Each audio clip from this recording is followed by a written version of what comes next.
ప్రయోజనాల్ని కాపాడుతున్న ప్రభుత్వం వైఎస్ఆర్సీపీ ప్రభుత్వం ఈ రోజున ఆరోగ్యశ్రీని 5 లక్షల నుంచి 25 లక్షల రూపాయలకి పరిమితి పెంచుతూ పేదవాడి ఆరోగ్యానికి పెద్దపీట వేసిన ప్రభుత్వంగా రాష్ట్రం అంతా మన్ననలు అందుకుంటోంది.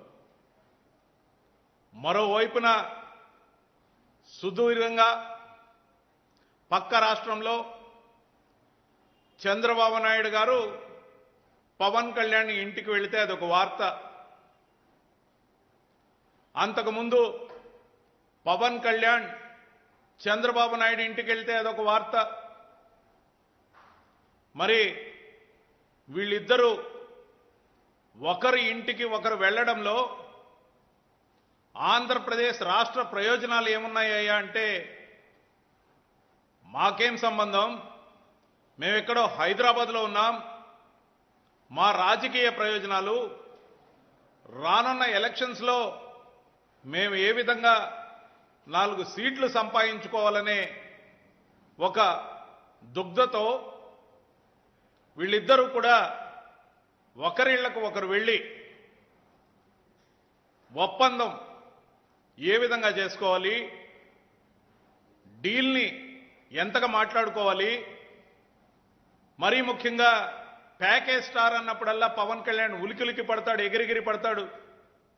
మేము ఖచ్చితంగా చెప్తున్నాం, పవన్ కళ్యాణ్ అనే వ్యక్తి రాజకీయాల్లో 100% కూడా ప్యాకేజ్ స్టారే. దీంట్లో ఎటువంటి సందేహం లేదు, అతని ప్యాకేజ్ స్టారే. అతని ప్యాకేజీకి సంబంధించి ఒప్పందం కుదరనందువల్ల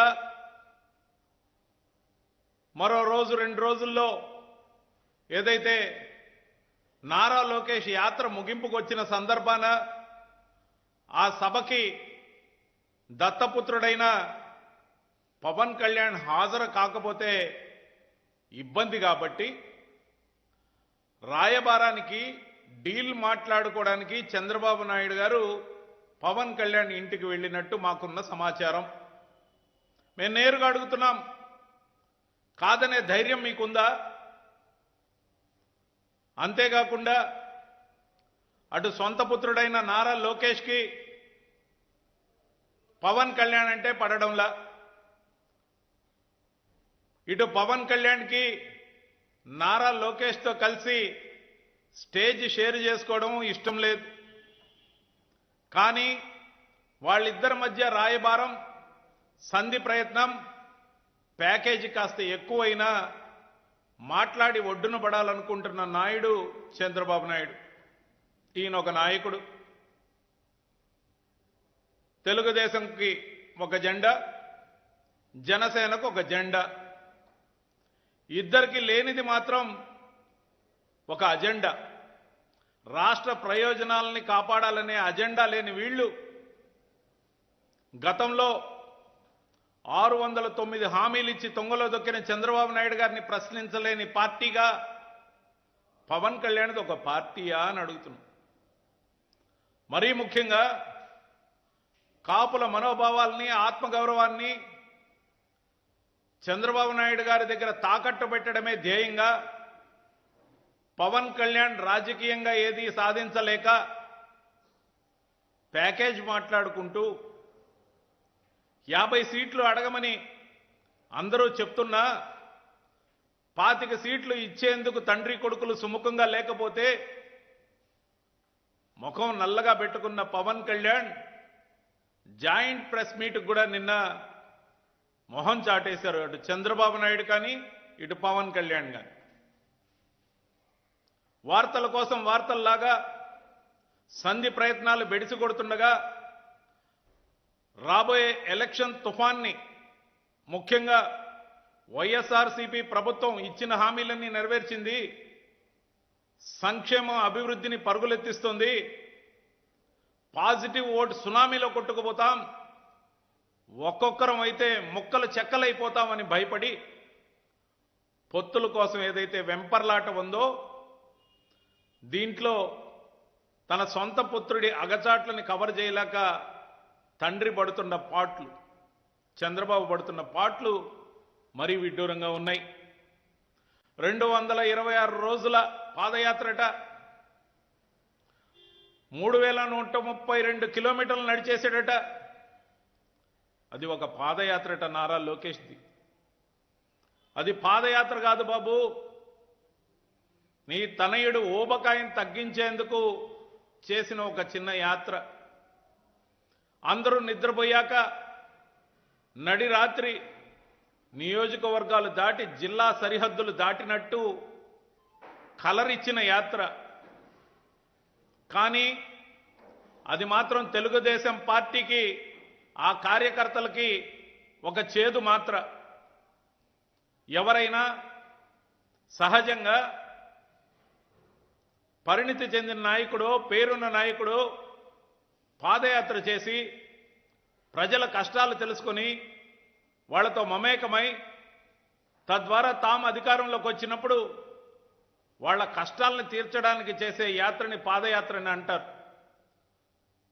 కానీ ఇతగాడు నారా లోకేష్ అనే వ్యక్తి చేసిన పాదయాత్రతో ఇలాంటి పాదయాత్రలైతే ఎవరు చేయాల్సిన అవసరం లేదని తీర్మానించుకునే పరిస్థితి తెచ్చిన నారా లోకేష్, ముఖ్యంగా అతనిలో విషయం తక్కువ, అతిశయం ఎక్కువ. కార్యకర్తలందరినీ వీలైనన్ని కేసులు పెట్టించుకోమని, తన కోసం పోరాడమని, వీలైతే కనీసం 12 కేసులు లేకుండా ఉంటే మిమ్మల్ని గుర్తించనని చెప్పే ఇతగాడు ఎవరైనా తనను విమర్శిస్తే రెడ్ బుక్ అని చెప్పి భయపెడుతున్నానని భ్రమించిన వ్యక్తి.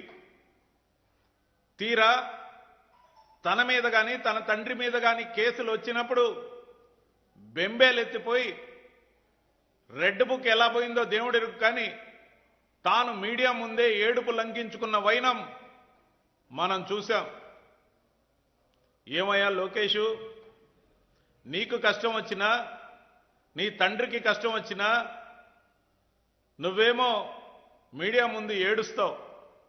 రెడ్ బుక్ ఎటుపోయిందో నీకే తెలియదు. మరి నీ కార్యకర్తలకి భవిష్యత్తు లేకుండా చేయడం కోసం ఓ డజన్ కేసులు కనీసం పెట్టించుకోమని చెప్తున్నావే. యువత భవితని పాడు చేయటమే నీ యువగళం లక్ష్యమా? నీది యువగళం కాదు, యువ గరళమని మొదట్లో అన్నమాట నిజమని నిరూపించుకున్నావు. దాంతోపాటు ముఖ్యంగా ఇటు సొంత పుత్రుడు అటు దత్తపుత్రుడు మధ్య నలుగుతున్న చంద్రబాబు నాయుడు గారు రేపు సభను ఎలా జరపాలి, దానికోసం తాను పడుతున్న ఆందోళనతో పాటు ఈ మధ్య రకరకాల స్టేట్మెంట్లు ఇస్తున్నాడు. దాంట్లో 4 సంవత్సరాలు పూర్తి చేసుకున్న అమరావతి ఉద్యమం అట. అమరావతి ఉద్యమంకి 4 సంవత్సరాలు పూర్తయిందట. ఉద్యమం ఊసే లేదు, ఉద్యమం ఎక్కడుందో తెలీదు. ఆ పెట్టుడు ఉద్యమం, నెట్టుడు ఉద్యమం ఎప్పుడో ఆగిపోయింది. అసలు అక్కడ ఎవరు లేకుంటే ఈ రోజున కొత్తగా మళ్ళా కొంతమందిని పోగేసి పచ్చకండువా లేసి ఫోటోలు తీసి 4 సంవత్సరాల సభ అని చెప్తున్నారు.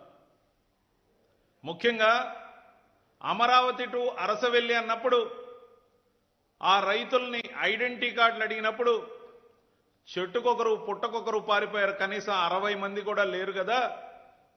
చివరాఖరికి అరసవెల్లికి వెళ్ళి దర్శనం చేసుకున్నది ఒకే ఒక్క రైతు. మేము అడుగుతున్నాం, చంద్రబాబు నాయుడు గారు, మీరు కానీ మీకు అనుయాయుడిగా ఉన్న మీ దత్తపుత్రుడు కానీ అమరావతిని ఒక్కటే రాజధానిని పదే పదే చెప్తున్నారు కదా. మరి ఆ విధంగా మీరు తీర్మానించి మేనిఫెస్టోతో వస్తారా అని ఛాలెంజ్ విసురుతున్నాం. అలాగాని మీరు చేసినట్టయితే వెనకబడ్డ జిల్లాలుగా ఉన్న ఉత్తరాంధ్ర జిల్లాలు 3 కానీ, రాయలసీమ 4 జిల్లాలు కానీ వాటి వెనకబాటు ధనాన్ని రూపుమాపడం కోసం మేము 3 రాజధానుల అంశం తీసుకున్నామని మీకు తెలుసు, ప్రజలందరికీ తెలుసు. మరి మీరు ఒకే రాజధానికి కట్టుబడి ఉన్నామని తీర్మానం చేసి మీరు మీ బానిసగాని వస్తే, మీకు అసలు విశాఖ రాజధానిగా, పరిపాలన రాజధానిగా వద్దని వస్తే అటు ఉత్తరాంధ్రలో ఓట్లు అడిగే హక్కు కానీ ఇటు రాయలసీమలో ఓట్లు అడిగే హక్కు కానీ మీ రెండు పార్టీలకు ఉంటాయా అని ఆలోచించుకోమని చెప్తున్నాం. అలా మీరు తీర్మానించిన క్షణాన మీరు అటు ఉత్తరాంధ్ర ద్రోహులుగా ఇటు రాయలసీమ ద్రోహులుగా ప్రజల్లో మిమ్మల్ని ఎండగడతాం. ప్రజలు కూడా మిమ్మల్ని గల్లాపట్టి నిలదీస్తారు. ఎందుకు మీకు ఓట్లేయాలి? మీకు మా ప్రాంతాల హక్కులు మా ప్రాంతం యొక్క అభివృద్ధి వద్దనుకున్నప్పుడు మీరు ఏ ముఖం పెట్టుకొని మా ప్రాంతాలకు ఓట్లు అడగడానికి వస్తున్నారు అనేదానికి సిద్ధంగా ఉండాల్సిందిగా సవాల్ విసురుతున్నాం. మనమేం పోయాంలే, అక్కడున్న ప్రతినిధులే చూసుకుంటారనుకుంటే మీ పార్టీల తరపున పోటీ చేసే ప్రతి శాసనసభ్యుడిని కానీ ఎంపీని కానీ ఎలా జనంలో తిరుగుతారని ప్రజలు మిమ్మల్ని కాలర్ పుచ్చుకుని అడిగే సమయం ఆసన్నమవుతోంది. 16,552 గ్రామాల రైతులు ట్యాక్సులు కడితే కేవలం 29 గ్రామాల కుల రాజధానిని అభివృద్ధి చేసుకోవడం కోసం, మీ బినామీ భాగోతం కోసం, మీ వర్గం మీ సామాజిక వర్గం మీ బినామీలు బాగు కోసం అమరావతి ఒక్కటే రాజధానిని నినదిస్తున్న మీరు కానీ పవన్ కళ్యాణ్ కానీ జనంలో అటు ఉత్తరాంధ్రలో కానీ ఇటు రాయలసీమలో కానీ ఓట్లు అడగడానికి ఎలా వస్తారని మేము ప్రశ్నిస్తున్నాం.